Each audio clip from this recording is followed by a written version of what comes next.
கன்னிமூல கணபதிய வேண்டிக்கிட்டு நாங்க கார்த்திகை முத தேதி மாலையிட்டோம். கார்த்திகை முத தேதி மாலையிட்டோம். ஐயப்பா ஐயப்பா என்றே சொல்லி, ஐயப்பா ஐயப்பா என்றே சொல்லி நாங்க 6 வாரம் தானே நோன்பும் இருந்தோம். நாங்க 6 வாரம் தானே நோன்பும் இருந்தோம். எங்க குருசாமி துணை கொண்டு அவர் பாதம் நம்பிக்கிட்டு இருமுடிய சுமந்துகிட்டு வந்தோம் ஐயா. நாங்க இருமுடிய சுமந்துகிட்டு வந்தோம் ஐயா.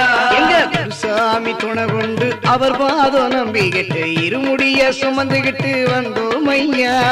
இருமுடிய சுமந்துகிட்டு வந்தோம் ஐயா. 6 மணி